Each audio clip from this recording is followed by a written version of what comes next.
Listening comprehension is one of the hardest parts of Chinese. In fact, I've met many who can read and understand tough works of Chinese literature, but still struggle with understanding basic Chinese TV shows. I, on the other hand, can understand this.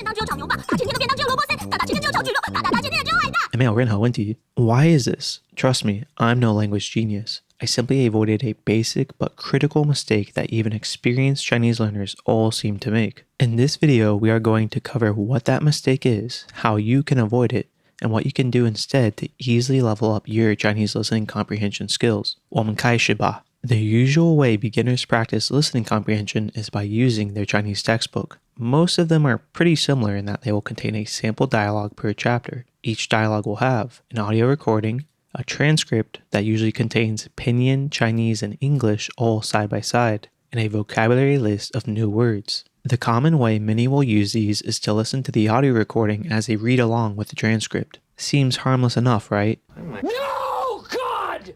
This is the critical mistake. It goes against the basic rules for practicing any skill. Let me explain. You see, we get better at any skill via conscious practice, which is done via a simple 3-step loop. First, we try something ourselves, producing a result. Then we compare our result to our ideal to see if there's any differences. Lastly, we figure out how we can improve to minimize those differences if there were any. For example, if we are practicing math with a textbook, first we try to solve a problem. Afterwards, we look at the answer in the back of the book, and then if we're incorrect, we try to figure out what we did wrong. The only purpose of the answer is to help us validate and improve the accuracy of our skill.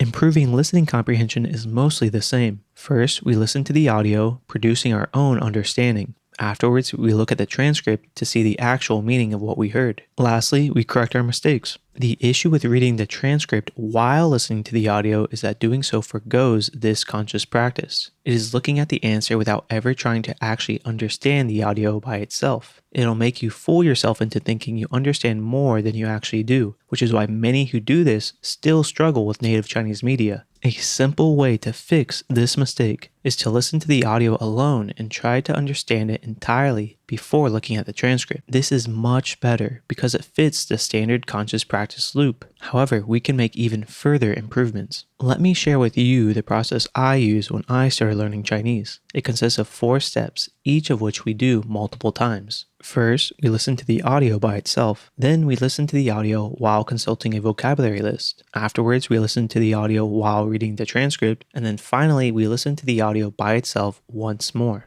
By doing it in this manner, we can enhance the amount of conscious practice we get out of each textbook dialogue. In the first step, we rely on our listening ability alone to understand the dialogue. This struggle allows us to really use the most of our existing understanding, sharpening it. In the second step, we look at the new vocab list, using it as a partial answer key. This will help us identify words in the audio that we did not know or notice before, getting us closer to full understanding. In the third step, we finally check our understanding against the transcript. This allows us to fill in any remaining gaps and fix any mistakes we made. Lastly, we listen to the audio by itself once more. This ensures we understand all of it, even without the transcript. I like to do this multiple times over the next couple of days to really drill in everything I learned. I hope this method is as helpful to you as it was to me. If this video was useful to you, let me know with a big thumbs up. Want to learn more about how to learn Chinese? Subscribe to our channel. Lastly, if you're looking for the best way to learn Chinese characters, you can try out our amazing Chinese character learning web application for free at hanzahero.com. It's the same application that helped me become literate in Chinese. Thanks for watching, and I'll see you in the next video.